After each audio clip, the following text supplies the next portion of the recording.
कायदे से देखा जाए तो वेलकम तो आपको मेरा करना चाहिए, क्योंकि वापस तो मैं आया हूं। एक सेकंड, मैं वापस आया हूं? नहीं, वापस तो वो आते हैं जो कहीं गए हों। मैं तो कहीं गया ही नहीं, मैं तो यहीं था, आप सबके पास, आपके दिल में, आपके जहन में। मेहरबान होके बुला लो मुझे चाहो जिस वक्त, मैं गया वक्त नहीं हूं कि फिर आ भी ना सके। मैं कोई मौसम नहीं जो आता जाता रहे, कोई मौसमी बुखार नहीं जो उतरता चढ़ता रहे, कोई बरसाती मेढक नहीं जो बारिश में ही टर्राए, कोई इलेक्शन का स्लोगन नहीं जो फुसलाने के लिए बोला जाए, कोई मैनिफेस्टो नहीं जो भुला दिया जाए, कोई फिल्म नहीं जिसका द एंड हो जाए। मैं तो एक सिलसिला, एक एहसास, एक आवाज हूं। शेखर सुमन तो सिर्फ एक जरिया है उस आवाज को आप तक पहुंचाने का।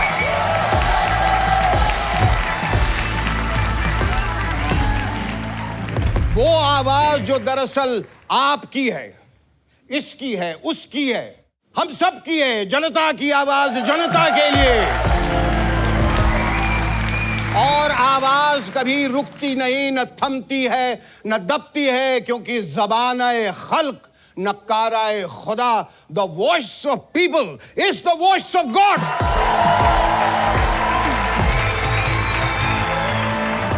बोल की लब आजाद है तेरे, बोल जुबान अब तक तेरी है, बोल की सच जिंदा है अब तक, बोल जो कुछ कहना है कह ले।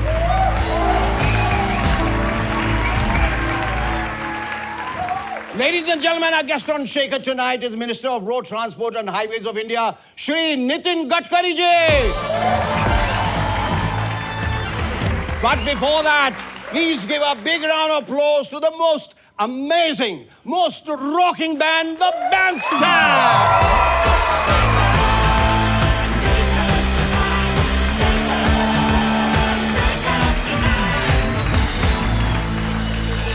हाल ही में कुछ स्टेट्स के इलेक्शंस हुए जिससे लोगों के समझ में ये आया कि देश के अच्छे दिन आए ना आए, किसी न किसी नेता के बुरे दिन जरूर आ जाते हैं। जैसे ममता दीदी के।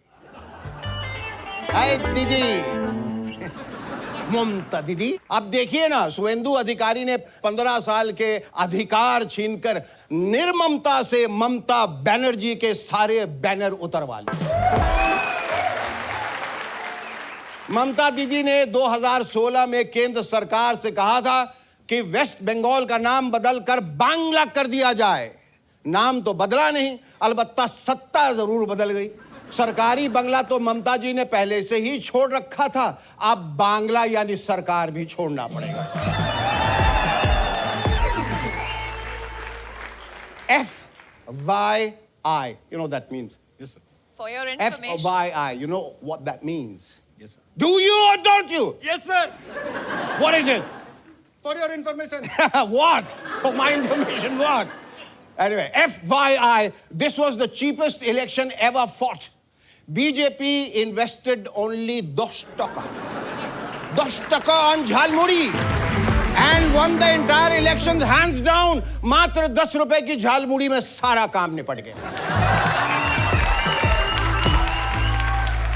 ममता चिल्लाते रही, झोल है। बीजेपी ने कहा, ना दीदी, झोल नहीं, माछेर झोल है। खाया और खा के 207 सीट्स डकार के निकल गए। जाते जाते बोले, दीदी कोथाय, टाटा बाय बाय। वैसे कुछ भी हो, बंगाल के लोग हर हाल में खुश रहना जानते हैं। जहां बिहार चुनाव में 10-10 हजार रुपए दिए गए थे, वहीं बंगाल के लोग 10 रुपए की झालमुड़ी में ही खुश हो गए। बंगाल में चुनाव से पहले भाजपा ने जिस मछली खाने को जोरदार प्रचार बना दिया, उसी मछली को चुनाव जीतने के बाद शपथ ग्रहण समारोह के मेन्यू से ही गायब कर दिया। मतलब आज तक मछली पकड़ने के लिए कांटे का इस्तेमाल किया जाता था, पर अब पता चला है कि मछली को भी कांटे की तरह इस्तेमाल किया जा सकता है। भाजपा ने बंगाल में तृणमूल कांग्रेस को इतनी बुरी तरह पछाड़ा है कि उसका तृण और मूल दोनों अलग अलग हो गए। जो थोड़ा बहुत कांग्रेस बचा था, थोड़ा बहुत, उसका हाल भी राहुल के कांग्रेस की तरह ही हो गया। कुछ लोगों का कहना है कि बंगाल चुनाव सिर्फ धर्म के नाम पर जीता गया है। एमोन केमोन, कम ऑन। हुमायूं कबीर ने भी तो बंगाल में 2 सीटें जीती हैं, यानी इस बार राम वाले तो जीते ही हैं, बाबर वाले भी जीत गए। बंगाल चुनाव में मिली हार के बाद ममता बनर्जी लंबे समय तक कुर्सी नहीं छोड़ने की जिद पकड़े नहीं। आमी छोड़बो ना, आमी छोड़बो ना कहते रही कि 15 साल हो गया, हमारा कुर्सी हमसे सट गया। अब अलग नहीं हो रहा है, अलग नहीं हो रहा है। अब हम इस्तीफा दिया तो हम अकेला चलो नहीं करेगा, एक कुर्सी भी हमारे साथ जाएगा।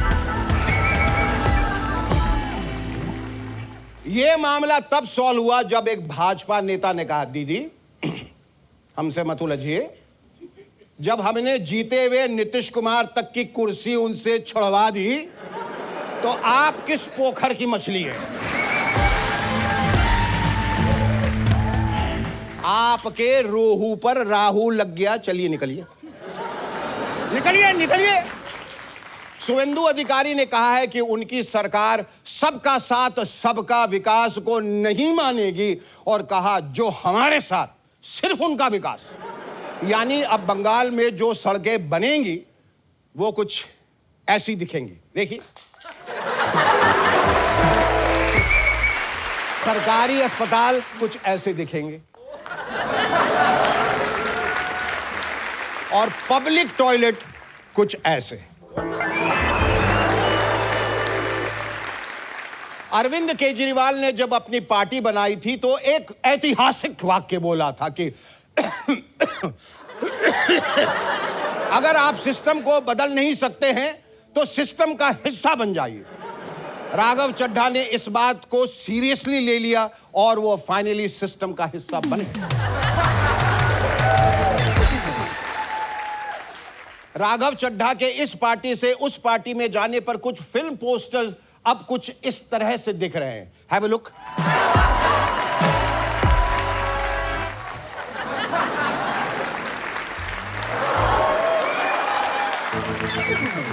इस बारे में जब हमने उनकी पत्नी परिणीति से पूछा कि Parineeti, what you have to say about your husband crossing the floor, तो उन्होंने कहा, Shekhar, I am completely floored. Honestly मुझे कुछ अजीब से सेंसेशंस हुए। मैंने पूछा, सेंसेशंस? जैसे? उन्होंने कहा, जैसे सरसराहट, सनसनाहट, गुदगुदाहट, डगमगाहट, फरफराहट, फटफराहट, कपकपाहट, फरफराहट, दबदबाहट, चटपटाहट, फटफटाहट, गुदगुदाहट, कुलकुलाहट, गुदगुदाई, छिलमिलाई, चुल। मैंने कहा, परिणीति, जस्ट चुल, चुल, जस्ट चुल। कुछ लोग कह रहे हैं कि राघव चड्ढा की आइडियोलॉजी कहां गई? अरे भाई साहब, कौन सी आइडियोलॉजी? कैसी आइडियोलॉजी? कहां की आइडियोलॉजी? आजकल आइडियोलॉजी का मतलब सिर्फ एक सॉफ्टवेयर रह गया है। जब पुराना वर्जन आउटडेटेड होने लगे तो नया अपडेटेड वर्जन इंस्टॉल करना मजबूरी हो जाता है।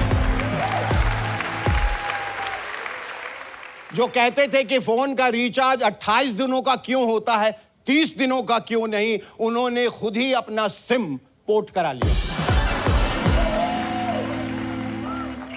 पिछले दिनों इन्हीं राघव चड्ढा ने महंगे समोसे का मुद्दा भी उठाया था। खैर, समोसा महंगा हो या सस्ता, लेकिन एक बात तो है कि समोसे के बाद चाय की तलब तो लगती ही। आपको याद होगा, कुछ साल पहले एक अतरंगी बाबा अपने भक्तों को बताते थे कि तुम्हारी कृपा समोसे में अटकी हुई है। तो क्या गलत कहते थे आप लोग? खामखा उन पे, इस बाबा पे हंसते थे। अब बताइए, राघव चड्ढा की कृपा समोसे में अटकी थी या नहीं अटकी? वहीं सुनने में आया है कि राघव चड्ढा के बीजेपी में जाने के बाद इंस्टाग्राम पर उनके 2.5 मिलियन से ज्यादा फॉलोअर्स गिर गए। हालांकि फॉलोअर्स उतने नहीं गिरे जितने नहीं मतलब 2.5 मिलियन होते ही क्या। पिछले साल राघव चड्ढा अपनी आंखों का इलाज कराने के लिए लंदन गए थे। ये लंदन का डॉक्टर भी अजीब है।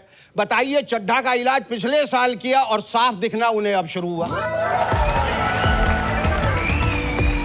नहीं, ऑन सेकंड थॉट्स डॉक्टर अच्छा ही होगा, क्योंकि उसने इलाज तो सिर्फ राघव चड्ढा का किया था, लेकिन उसके साथ साथ 6 और लोगों को भी साफ साफ दिखने लगा। जब राघव ने फोन करके अपने डॉक्टर से कहा, डॉक्टर साहब आपका ऑपरेशन बड़ा सही रहा, इस पर डॉक्टर का कहना था, और आपका भी। उधर तमिलनाडु में विजय थलपति ने साबित कर दिया कि जो जितना बड़ा एक्टर उतनी बड़ी जीत। स्टालिन देखते रह गए और विजय स्लो मोशन में विधानसभा की सीढ़ियां चढ़ गए। तमिलनाडु के मुख्यमंत्री एमके स्टालिन खुद चुनाव हार गए, मतलब विजय ने स्टालिन को अनस्टॉलिन कर दिया। अब देखिए ना, बाकी स्टेट्स में तो पार्टियों को विजय प्राप्त हुई है, लेकिन तमिलनाडु एक ऐसा स्टेट है जिसको विजय प्राप्त हुआ है। केरलम में कम्युनिस्ट पार्टी की हार के बाद अब देश में कहीं भी लेफ्ट की सरकार नहीं बची है। There is no left in the power, and seemingly there is no power left in the left, so nothing is going right for the left, and right is getting everything right. Welcome to Shekhar tonight. चलिए, left right की बात तो हो गई, अब centre में आ जाते। सरकार ने हाल ही में आईटी अमेंडमेंट रूल्स 2026 जारी किए हैं। अब मिसलीडिंग ऑनलाइन कंटेंट को 3 घंटे के अंदर अंदर ऑफलाइन कर दिया जाएगा। 3 घंटे साहब, ये ब्लिंकिट का जमाना है या 10 मिनट में चीजें डिलीवर हो जाती है। जब तक सरकार एक डीप फेक वीडियो को डिलीट करवाएगी, तब तक तो फैमिली व्हाट्सएप ग्रुप में 3 चचा उसे शुभ प्रभात समाचार बोलकर शेयर भी कर चुके हैं। हाँ, अगर सरकार की रफ्तार देखनी है तो वहां देखिए, जहां माननीय मोदी जी पर बनाया गया कोई मजाहिया फनी वीडियो इंटरनेट से ऑफलाइन करवाना। पिछले दिनों उनका एक 52 सेकंड का एनिमेटेड वीडियो इंटरनेट से आधे सेकंड में गायब हो गया। इधर बेचारे मीडिया वाले अपलोड दबाते हैं, उधर मंत्रालय में कोई कमबख्त डिलीट दबा देता है। डाउनलोड होने से पहले ही वीडियो शहीद हो जाता है। लगता है हमारा देश डिजिटल इंडिया से आगे बढ़कर इनविजिबल इंडिया बनता जा रहा है। अरे भाई, ये मैं नहीं कह रहा, ये तो इंटरनेट कह रहा है। ओह सॉरी, वो भी नहीं कह पा रहा, क्योंकि उसका भी तो मुंह बंद कर दिया गया है।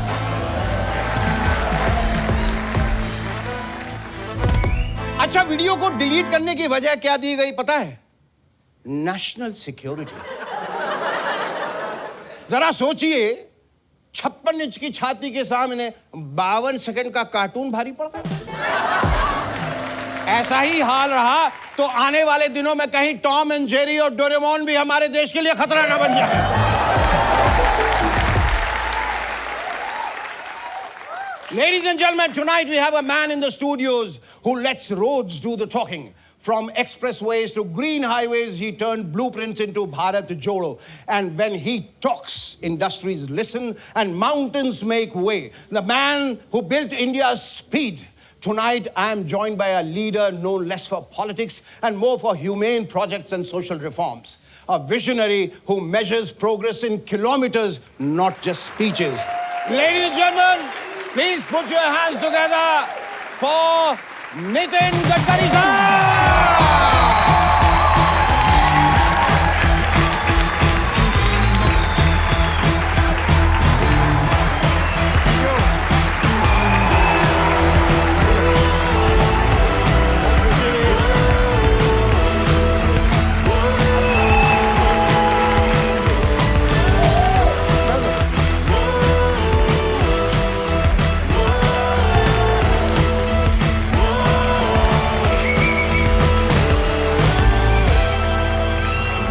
सर। और ये हमारा अहोभाग्य है जो आप यहाँ तशरीफ फरमा हैं। ये हमारा सौभाग्य है कि आपने हामी भरी यहाँ आने के लिए। ये हमारा सौभाग्य है कि हम ये शो, इसका आगाज जो है वो आपके साथ कर रहे हैं। इससे बेहतर शुरुआत मैं कल्पना भी नहीं कर सकता, सोच भी नहीं सकता। वाह। न सिर्फ दिल को दिल से जोड़ते हैं बल्कि इंसान को इंसान से जोड़ते हैं, समाज को समाज से जोड़ते हैं, समाज को देश से जोड़ते हैं। कि न समझो कि कुछ भी गजब कर रहे हैं, न समझो कि ये सब अब कर रहे हैं। एक आदत पुरानी सी चली आ रही है, गजब किया है और गजब ही कर रहे हैं। तालियां। और जो रास्ता हमें आसान लगा, हम वो रास्ता छोड़ आए। जब फूलों की चाह में निकले, हम सोना चांदी छोड़ आए। दीवाने हैं, दीवानों के अपने तौर तरीके हैं। शर्त लगाई, जीत गए और शर्त का जीता छोड़ा। Thank you. आपने मेरे बारे में इतना अच्छा कहा, उतना बड़ा मैं नहीं हूँ। जी। मैं तो चला जिधर चले रास्ता, मुझे क्या पता कहाँ मेरी मंजिल। यही मेरी कहानी है। बताइए कि मंजिल जाके तो सफर खत्म हो जाता है। एक इंसान एक ऐसे सफर में निकला है जिसकी कोई मंजिल नहीं है और होनी भी नहीं चाहिए, क्योंकि आपकी बुलंदियां तो आसमान तक है और अचीवमेंट्स भी वहां तक हैं, तो कहाँ रुकें। और मैं चाह रहा हूं कि मैं पढ़ूं इससे पहले कि शायद आप कहना ना चाहें, और पढ़ते पढ़ते मेरी आंखों में चश्मा लग गया कि ये तमाम पोर्टफोलियो जो इन्होंने होल्ड किए हैं, ये अपने आप में एक रिकॉर्ड है। पिछले 13-14 साल से he is the road transport minister. और जो सपना शेर शाह सूरी ने देखा था कभी कि मैं पूरे हिंदुस्तान को एक शहर से दूसरे शहर में जोड़ दूंगा, ग्रैंड ट्रंक जीटी रोड बनाया, शेर शाह वहीं रह गया, सूरी ये बन गए और धुरी भी ये बन गए। और तमाम फ्लाईओवर जहां वहां जो आपकी सहूलियत है, आवागमन है, आवन जावन है। जब आप खामोशी से सो जाते हैं अपने गाड़ी के पीछे, उस खामोशी के, उस इत्मीनान, उस सुकून के पीछे ये शख्सियत है। स्मार्ट विलेज, इसकी कल्पना आपने कैसे की? मतलब स्मार्ट सिटी तक तो हमने सुना था, स्मार्ट विलेज क्या है उसके बारे में हमें बताएं। स्मार्ट विलेज की योजना मंजूर हो गई और उसका काम भी शुरू हुआ, पहला घर बना भी है जी। उसमें ऐसा है कि आप ताजुब करोगे कि जो मुंबई में जो फ्लैट 500 स्क्वायर फीट का मिलता है जी, उसकी कीमत करोड़ों में होती है। हाँ। और हम केवल 550 स्क्वायर फीट का घर 5 लाख रुपए में दे रहे 5 लाख रुपए में जितने लोगों को चाहिए आप करोड़ों जमा कर रहे थे, इसकी कोई जरूरत नहीं है। उसके कंडीशन एक ही है। अच्छा, एक कंडीशन कि जिसका खुद का मकान नहीं और प्लॉट नहीं, उसे गरीब आदमी को मिलता है। गरीब आदमी, ऐसा नहीं कि अपने 2-4 मकान रखे हुए फिर लेने आ गए। जिंदगी भर फ्री ऑफ चार्ज बिजली मिलेगी और पानी मिलेगा। वाह वाह। मैं विदर्भ से हूँ जो महाराष्ट्र जी, में जी, जी। 10 डिस्ट्रिक्ट भी है और वहाँ 10,000 से ज्यादा किसानों ने आत्महत्या की। 10,000 से ज्यादा? हाँ। नहीं, वजह? क्योंकि फार्मर्स में कर्जे के बोझे के कारण खेती, अच्छा। पानी नहीं, काफी समस्या थी। तो सरकार ने इस पे ध्यान नहीं दिया? सरकार ने भी ध्यान दिया पर भी बहुत दिक्कतें थी जी। तो मैंने ये तय किया कि मैं अपने लाइफ में उनके लिए काम करूंगा। अच्छा। तो एक बात पानी की समस्या थी। मैं जब महाराष्ट्र के असेंबली में था, लीडर ऑफ अपोजिशन था, मंत्री था, तब से ये प्रश्न बहुत पुराने चल रहा था जी। तो एक छोटा सा कंसेप्ट पर हमने काम किया। दौड़ने वाले पानी को चलने के लिए लगाओ, चलने वाले पानी को रुकने के लिए लगाओ और रुके हुए पानी को जमीन को पीने के लिए लगाओ। वाह। गांव का वाह, पानी वाह। गांव में, वाह, बहुत। खेत का पानी खेत में और घर का पानी घर में। मैंने 1000 अमृत सरोवर बनाए। पंजाब राव कृषि विद्यापीठ अकोला है, वहाँ 36 तालाब बनाए फुकट में। ऐसे आने अजिंठा और जो बुल्डाना पैटर्न करके प्रसिद्ध है, बुल्डाना से अजिंठा रोड था, 17,000 धनगर कम्युनिटी के लोग माइग्रेट करते थे। अब पूरा पानी आ गया तो इससे वाटर स्टोरेज कैपेसिटी बढ़ी। तो ये मैं अभी एग्रीकल्चर में अभी मैंने मेरा लाइफ पूरा दे दिया है। अभी एआई इन एग्रीकल्चर आ गया हमारे। ये जरा मैं समझाइए, बड़ा इंटरेस्टिंग है एआई इन ये एग्रीकल्चर। ऐसा है कि मेरे खेत में अगर अभी संतरे का बगीचा है, गन्ना है, तो एक वेदर स्टेशन लगता है जी, और एक मॉइस्चर गिरने का, ऐसे 2 स्टेशन लगते हैं। करेक्ट। मेरा जो वेदर स्टेशन है वो सैटेलाइट से जुड़ता है और माइक्रोसॉफ्ट और गूगल मेरे खेत के फोटो निकाल कर मुझे बताती है कि अब क्रॉप को पानी चाहिए या कौन से फर्टिलाइजर की कमी है, कौन सा इनसे ये आने वाले 8 दिन के बाद कौन सा डिसीज आने वाला है। तो इसके कारण एक्सपेंडिचर 50% कम होता है पर एकड़ और इनकम 50% बढ़ जाता है। वाह। तो अब धीरे धीरे हमको गाँवों को समृद्ध बनाना है।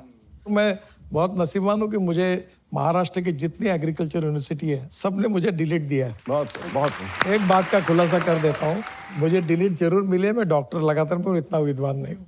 मैं 75 में HSC में था जी। मेरी सब बहनों की माता जी पिता की सब इच्छा थी कि मैं इंजीनियर बनूं। हाँ। तो मैं इमरजेंसी के खिलाफ लग गया काम में। अच्छा। तो उस समय सब माहौल ही खराब था, जेल में गए थे सब लोग।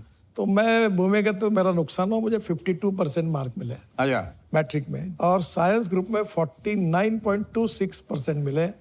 तो मैं इंजीनियरिंग के एडमिशन के लिए डिस्क्वालीफाई हुआ। हो गए, बिल्कुल। अब आज वर्ल्ड में 7 वर्ल्ड रिकॉर्ड मेरे नाम पर है।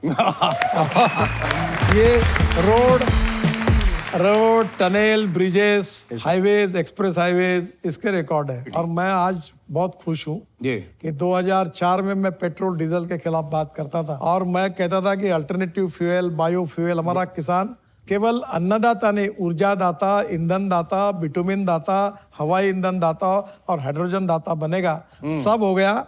और अब मैं जो गाड़ी में घूमता हूँ तो वो गाड़ी जो है वो 100% जो ब्रोकन राइस, मक्का, शुगर केन जूस, मोलाइसेस से जो इथेनॉल बनता है उससे चलती है। जी। 60% बिजली तैयार करती है। पेट्रोल की तुलना में अगर एवरेज की तुलना की जाए तो पेट्रोल का भाव 25 रुपए लीटर होता है।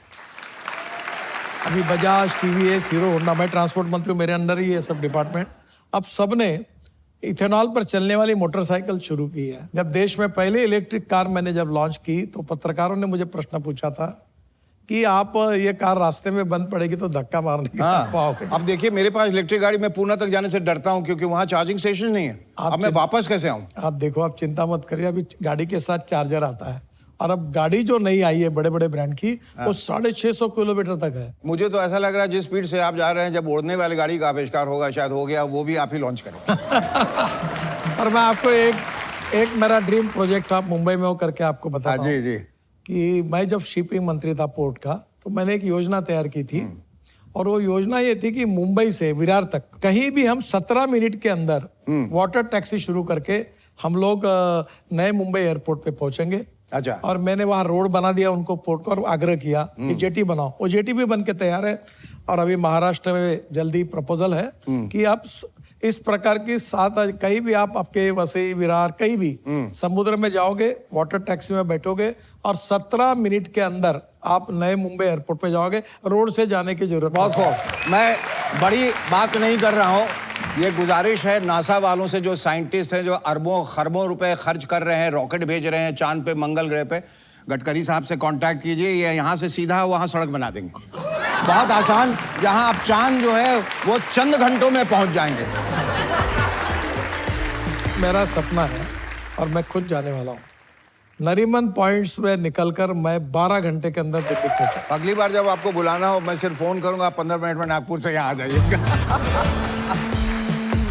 ये फ्लाईओवर सब आपके ही अधीन है, ये जितने फ्लाईओवर्स बन रहे हैं? नहीं, मैं जब महाराष्ट्र में मंत्री था हाँ। तो ये वर्ली बांद्रा सीलिंग प्रोजेक्ट जो पुराना था वो मैंने बनाया था। अच्छा। 55 ये अंधेरी के फ्लाईओवर मैंने बनाए सब। हाँ हाँ हाँ। ये जितने दिख रहे हैं आपको, ये सब बस ये पूरे मैंने पर बनाए। नए वालों से डर लगता है, ये कभी भी सर पे गिर जा रहे हैं। नहीं गिरे। अब नहीं गिरेंगे। मैं तो अलग अपनी गाड़ी लगाता हूँ, दूर लगाओ, ये कभी भी गिर जाएगा। आप एक अच्छी बात बताता हूँ, आप रिसर्च करिए जी कि मुंबई पुणे एक्सप्रेस हाईवे बनाकर मुझे अभी 27 साल हुए। हो गए। कंक्रीट का रोड बना, एक भी गड्ढा नहीं है, एक भी गड्ढा नहीं है। मैं आपको बताऊं कि ये सारी बातें तो अपनी जगह बहुत मुकम्मल, बहुत अच्छी हैं। आप अपने हेल्थ पे इतना कैसे ध्यान देते हैं? देखिए, मैं सबसे इरेगुलर, इनडिसिप्लिन और अनऑर्गेनाइज्ड था। थे आप? हाँ थे। आपका वजन भी बढ़ गया था। अब आपने कितना घटाया वजन? मेरा 46 केजी का। 46 KG. Now this is the only minister who doesn't throw his weight around, क्योंकि इनके पास वजन नहीं बचा है। And thank God for that। नहीं, पर आपको याद नहीं होगा जी, आपने एक कार्यक्रम बनाया था। जी। मैं बड़ा नोन हूँ, फूडी हूँ, और मुंबई में मैं फुटपाथ पर खाता था। आज भी मैं आता हूँ, मैं Z+ में, मेरे साथ 50 पुलिस वाले रहते हैं जी।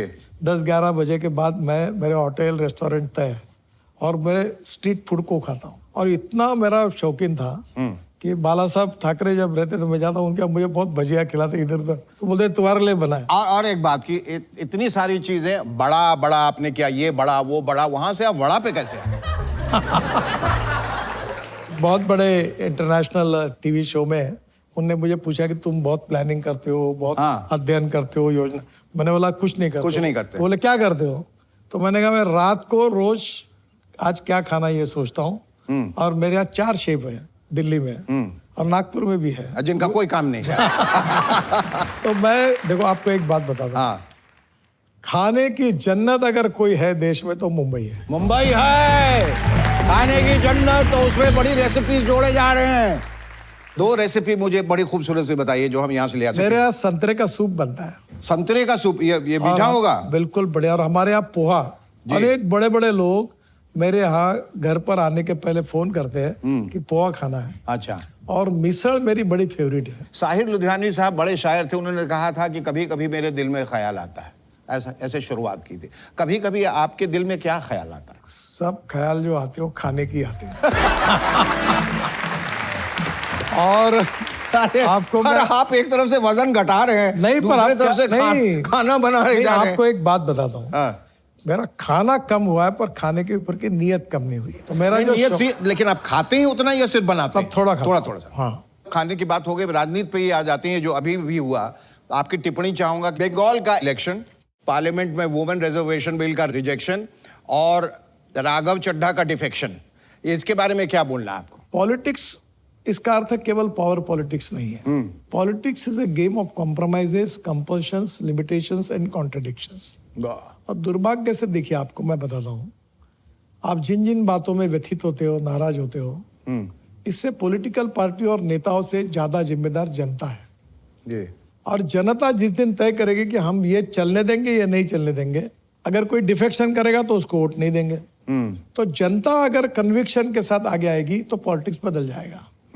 ये जरूरी अभी है। अभी मैं आपको मेरी बात बताता हूँ। मैं भी पार्लियामेंट में 3 बार चुन के आया हूँ और मैंने तय किया कि मैं अपने उसूलों के साथ एक मर्यादा के बाद नहीं कॉम्प्रोमाइज करूंगा। तो महाराष्ट्र में जाति के आंदोलन बड़े चल रहे थे, तो मैंने पब्लिकली कहा कि जो करेगा जात की बात उसको कस के मारूंगा लात। मुझे कोई फर्क नहीं पड़ा, क्योंकि मैंने ये कहा कि पूरे कॉन्स्टिट्यूंसी में जितने लोग रहते हैं, जिन्होंने मुझे वोट दिया वो भी मेरे हैं, नहीं दिया वो भी मेरे हैं, और मैं दोनों का भी काम करूंगा। और ये पूरा मेरा परिवार है। मैं किसी को डिस्क्रिमिनेट जात, पंथ, धर्म, भाषा और सेक्स के आधार पर नहीं करूंगा। और मुझे कभी प्रॉब्लम नहीं मुझे, और मैंने पोस्टर नहीं लगाया। इसी मुंबई ने मुझे बहुत सिखाया। मैं अटल बिहारी वाजपेयी जी और जॉर्ज फर्नांडिस साहब को अपना आइकॉन में मैं आपने ये बात छेड़ दी। मेरी अगली दास्तान वही थी कि आप इतना सब कुछ करते हैं, कोमल हृदय हैं, क्योंकि आपके अंदर एक कवि छिपा है। जैसे अटल जी एक स्टेट्समैन तो बाद में थे, पहले एक समाज सेवी थे। उनका दिल लोगों के लिए धड़कता था और बड़ी अच्छी बात है कि मैं उनका बड़ा मुरीद हूँ। और उन्होंने कहा था कि धरती को बौनों की नहीं, ऊंचे कद के इंसानों की जरूरत है, इतने ऊंचे जो आसमान को छू ले, नए नक्षत्रों में प्रतिभा के बीज बोले, किंतु इतने ऊंचे भी नहीं कि पांव तले दूभी न जमे, कोई कांटा न चुभे, कोई फूल न खिले, न वसंत हो न पतझड़ हो, सिर्फ ऊंचाई का अंधड़, मात्र अकेलेपन का सन्नाटा। मेरे प्रभु, मुझे इतनी ऊंचाई कभी मत देना, गैरों को गले न लगा सकूं इतनी रूखाई कभी। ये आपने इतनी सुंदर बात कही और मुझे अटल जी के साथ काम करने का मौका मिला। अटल जी ने अपने जीवन में एक साधन शुचिता का परिचय दिया। उनके भाषा तीखी रहती थी हमेशा, पर किसी को जख्म नहीं हुई। हाँ, किसी का खून ये नहीं। कितनी खूबसूरत बात है। हमारा भी शो में यही अंदाजे बयां है कि हम टीका टिप्पणी करें, व्यंग का इस्तेमाल करें, किसी को चोट नहीं पहुंचाएं, लेकिन प्रहार करें जो कुरीतियां हैं। जो अटल जी ने महाराष्ट्र से बुलाकर मुझे ये बोला कि आपने बहुत ये सब पुल वगैरह, रास्ते बनाए, ब्रिजेस बनाए, अब गांव को जोड़ने के लिए योजना तैयार करो। मेरी अध्यक्षता में कमेटी तैयार की। जी। और आज देश की सबसे फ्लैगशिप योजना है प्रधानमंत्री ग्राम सड़क योजना। वो बनाने का सौभाग्य मुझे मिला। तो मैं इतना इम्प्रेस था। आज मैं 45 साल से हूँ। मेरे एयरपोर्ट पर स्वागत के लिए कोई आता नहीं, पहुंचाने के लिए कोई आता नहीं। तो मैं कहता था कुत्ता भी नहीं आता मेरे वहाँ। अब कुत्ता आने लगा क्योंकि मैं Z+ कैटेगरी में हूँ। हाँ। तो सिक्योरिटी का तो बाकी का सब लगा रहता है। 4 मेरे वैन में घुस आए और हर चीज को ऐसे करे। सर इसमें क्या है? मैंने कहा मत पूछना, क्योंकि नेता लोग इससे घबराते हैं। बोले ऐसा क्या है? मैंने कहा जूते हैं। आप सेल्फ एडवर्टीजमेंट, सेल्फ पब्लिसिटी में आपने कभी इंडल्ज नहीं किया है? मेरी एक बोलो तो ये राजनीति में ऐसा कहा जाता है कि 1 रुपए का काम करो 10 रुपए की पब्लिसिटी करो ना। लोग बोलते ठीक है। हाँ। मैंने 10 रुपए का काम किया 1 रुपए की पब्लिसिटी। आप इतने रोड देखो, ये मेरा फोटो नहीं देखोगे आप। नहीं, मैं कई जगह तो फोटो नेताओं के सर, देख के परेशान हो जाते हैं। मैं आपको एक बात बताता हूँ। हाँ। Respect should not be demanded, it Yes. Should be commanded. Very good. It should not be demanded, respect should not be demanded. इनसे सीखिए, ये बहुत बड़ी बात है। जैसे behind every great man there is a woman, and I think उसको थोड़ा चेंज करके behind every good husband there is a better wife. तो आप इससे इत्तेफाक रखते हैं कि आपकी अर्धांगिनी का इन सब के पीछे उनका बड़ा ही सहयोग रहा है। देखिए, इसके लिए भी नसीब लगता है। एक हिंदी के कवि ने बहुत अच्छी कविता लिखी थी कि कुछ लोग नसीब लिखा कर आते हैं और कुछ लोग नसीब लिखाना भूल जाते हैं। वाह। तो मेरी पत्नी एमएससी है फूड एंड न्यूट्रिशन में, और मेरे बेटे कोई पॉलिटिक्स में नहीं है क्योंकि मैं परिवारवाद के खिलाफ हूँ। और वो अपना काम करते मेरा नाम तक नहीं बताते। और फिर भी आपको बदनाम करने की कोशिश की गई थी जब एथेनॉल का जब ये हुआ था, फिर वो परिवारवाद, कॉन्फ्लिक्ट ऑफ इंटरेस्ट वगैरह वो सब लेके पेड़ कैंपेनिंग, पेड कैंपेन। जिस पेड़ पर फल लगते हैं उसी पर लोग पत्थर मारते हैं। तो ये चलने वाला है। ईश्वर से प्रार्थना करेंगे, ये जो फलों से लदा हुआ पेड़ है इस पे भूल के पत्थर मत मारो, क्योंकि ये फल अपने आप ही देते हैं और आप सबको आपके कर्मों का फल मिल जाएगा। अगर आपने अच्छा काम किया है तो गडकरी जी आपको वो फल भी दे देंगे, तो पत्थर ना उठाना भाई। मैं सबसे नसीबवान कहीं हूँ। अभी सोशल मीडिया पर मुझे 6.5 करोड़ फॉलोअर हैं। आप कमेंट्स पढ़ते हैं? सर, मैं नसीबवान हूँ कि मेरे यहाँ कोई ट्रोलिंग नहीं होती। आपको 2 चीजें बताता हूँ। हाँ। आप किसी के पास मुंबई में जाइए, आपको एक भी आदमी मेरे खिलाफ बोलने वाला नहीं। वाह वाह, ये देखिए आज के जमाने में जहाँ हर किसी को गाली पड़ती। और मैं पार्लियामेंट में इतिहास में ऐसा एक में अपवाद रहा हूँ। हाँ। कि मेरे डिपार्टमेंट के ऊपर 78 member of parliament belongs to different party, Congress से लेकर सबने मेरा अभिनंदन किया और मुझे धन्यवाद दिया। बहुत खूब। फिल्मों से थोड़ा अलग परहेज करते हैं, देखते हैं, मुतासिर हैं, क्या हैं? सर, मैं फिल्मों को बहुत देखता था। हाँ। पर एक बात मैं बताता हूँ जी। मैं फिल्में जो देखता था वो 3rd क्लास में बैठ के देखता था, सामने बेंच पे लगा हुआ। 1 रुपया 5 पैसे का 1 रुपया 5 हाथ मिलाई जरा वो कल ही हम बात करी थे। 1 रुपया 5 पैसे में देखता था। 1.75 की टिकट 1 रुपया 5 पैसे 70 पैसे। मैंने परसों अमिताभ जी के साथ भी था, उनको भी मैंने बताया। अच्छा। कि मुझे फाइटिंग की पिक्चर बहुत पसंद थी। जंजीर, दीवार। हाँ जी। आनंद मेरा फेवरेट पिक्चर, वाह। ऋषिकेश मुखर्जी का। ये जो हमारी कुछ फिल्में ऐसी थी, फिल्में केवल एंटरटेनमेंट के लिए नहीं थी, उन्होंने लोगों के जीवन को बदल दिया। जी। देखो, मैं आपको एक बात बताऊं, मैं कोई रीजनल रिलीजियस नहीं हूँ या कोई लिंग्विस्टिक नहीं हूँ, पर मराठी भाषा, मराठी संस्कृति, मराठी नाटक, मराठी साहित्य, मराठी गाने, मराठी कवि अरुण डाते थे, श्रीधर फड़के थे।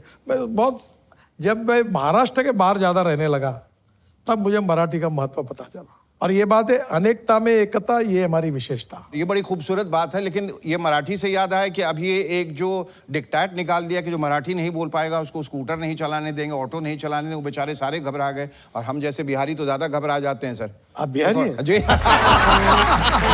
हमारा ख्याल रखिएगा। आप बिहारी हैं, ऐसा लगा कि आप बिहारी हैं, पहले पता होता तो नहीं आते। सर, मैं आपको बताता हूँ, बिहार राज्य होने के बाद सबसे ज्यादा गंगा पर बाकी पुल, ब्रिज, रोड बनाकर पूरे बिहार की तस्वीर को हमने बदल दी। अगर हम बिहार के प्रति नाराज होते आपके प्रति, तो ऐसा कैसे करते? नहीं, लेकिन ठीक है, वो बात को उन्होंने पीछे कर लिया। हमने कहा कि अगर काम वाम नहीं रहा और मुझे ऑटो चलाना पड़ा और मराठी, मतलब फिर सीखनी पड़ेगी, क्योंकि अगर नहीं बोले तो आपको काम से हटा दिया जाएगा। देखिए, हर भाषा का साहित्य, संस्कृति, बिल्कुल कमाल, अभिमान होना चाहिए जी, पर अभिनिवेश नहीं होना चाहिए। अगर आप अपनी आत्मकथा लिखेंगे, ऑटोबायोग्राफी, तो उसका शीर्षक क्या होगा? अभी तक तो सोचा नहीं मैंने। पर अब फिल्मों में तो कई शीर्षक आपके नाम से बने हैं। आदमी सड़क का, ये रास्ते हैं प्यार के। 2-3 लोगों ने एक फिल्म भी बनाई थी मेरे पर। अच्छा। कुछ लोगों ने, एक ने पीएचडी किया है मेरे ऊपर। अच्छा। नांदेड़ यूनिवर्सिटी में। तो मैं भी पीएचडी करके ही आया हूं, तब से, इसलिए इतने देर से पहली बात बतिया तो रहा मैं हूं। आपको बताऊं कि मैं अपने खुद को प्रोजेक्ट करने वाला कोई काम नहीं करूंगा। मैं ये मानता हूँ कि काम करना मेरा काम है, मेरे बारे में मैं क्या हूँ कैसे दिखता हूँ ये आपका काम है। जी जी, देखिए हम जो बातें करने बैठे हैं आपके साथ, और आपका जो जीवन है, जो आपने उसमें हासिल किया है और करेंगे, वो एक इतना बड़ा अध्याय है कि उसके कई एडिशन छप जाएंगे, वो बातें खत्म नहीं होगी। इतने विस्तृत तरीके से आपने हमसे बात की, आपके कई और एंगेजमेंट हो, उसको छोड़कर आप आए, तवज्जो दी, बात किया, इतने प्यार से आपने ये भी कहा मैं करता हूँ, बोलता नहीं हूँ, मुझ में जो खामियां हैं उसको मैं स्वीकार करता हूँ। ये बड़ी अच्छी बात है। और आखिर में जाने से पहले हमारा एक कन्फेशन रूम है। जिंदगी में कुछ न कुछ ऐसा हो जाता है जिसको इंसान ने अपने दिल में दफन कर रखा और किसी से साझा नहीं करता, बताता नहीं। हम वो उस दिल में बसी हुई उस बात को 30 सेकंड के लिए सुनना चाहेंगे। जोरदार तालियां बजाएं।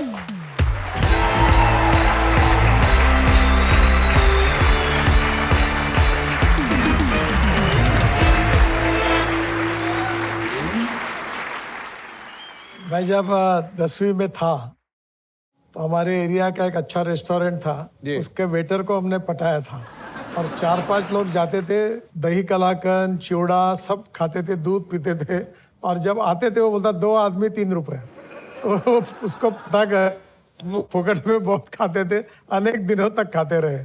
आज उसका पछतावा होता है, पर वो बच्चे थे उस समय, उसी समय ये चलता। बहुत खूबसूरत बात, बहुत खूबसूरत बात।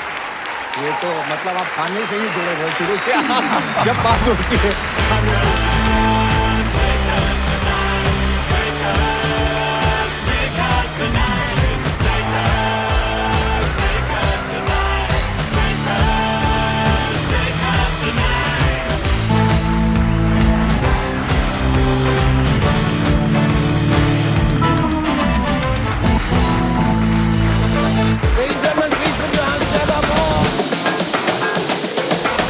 The voice is back. It's true. सुना है कि गालियों के बगैर आजकल शो नहीं चलता। अबे गुड्डू को सूट में पहना के तुम गालियां दिलवाओगे? दुर्भाग्य अच्छी बात नहीं है। उसकी वजह सिर्फ एक है, फराह खान। कौन गुनाह का सजा देता रहो? I think you should change your name from Mukesh Chhabra to Mukesh आबरा कडाबरा। जो यंग जनरेशन थी वो बॉबी देओल को भूल गई थी। आप बताइए कि आपने दुनिया से why have you hid your second baby? अरे यार ये गड़बड़ हो गई है। अब कुछ फर्क नहीं पड़ता। अबे यहाँ पे उल्टा हो जाएगा। पॉलिटिशियन तो ये करप्ट होगा, झूठा होगा, मक्कार होगा। हाँ। We have the first genuine pop star of India.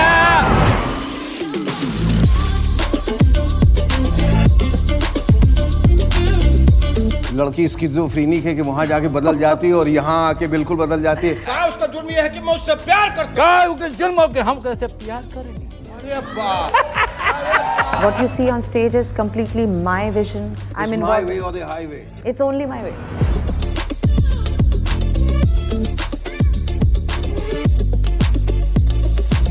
ओ शाबाश, क्या बात है। ये बताइए कि मैं जिसके सामने बैठा हूँ वो है कौन? वो बॉबी देओल है, वो बाबा देओल है, वो लॉर्ड बॉबी है। मैं धर्मेंद्र का बेटा हूँ। ये मिर्जापुर के क्या हाल है? अभी 1 हुआ, 2 हुआ। For the first time in India, where the show is turning into a film. जो मराठी नहीं बोल पाएगा उसको स्कूटर नहीं चलाने देंगे, ऑटो नहीं चलाने देंगे, वो बेचारे सारे घबरा गए। Actually, I don't consider myself as an actress. I feature in my own videos. और हम जैसे बिहारी तो ज्यादा घबरा जाते हैं sir.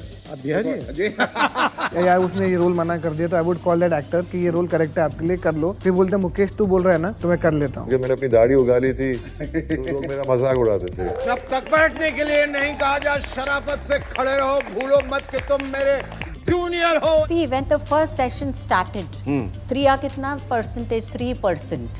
Today, as on date, 15% women are in sessions legislation. मैंने आपको कितना बोला कि कुछ मत करो, लेकिन फिर भी आपने सब कुछ किया। कभी कभी आपके दिल में क्या ख्याल आता है? सब ख्याल जो आते हैं वो खाने की आते हैं। देखो कपड़े भी भेजे भाई, इनका लेबल है Duchess Kumari. I love their clothes. Looking fabulous. हमारे सेट पे एक कन्फेशन बॉक्स है, पूरी ईमानदारी के साथ आपको अंदर जाके उसे कन्फेस करना है। Anything that you have done and not confessed. विलायती, I swear I can make love to them when I think of it. मैंने एक बदमाशी की थी जब मैं कॉलेज में था। OG. OG is back. YouTube पे सब्सक्राइब कीजिए।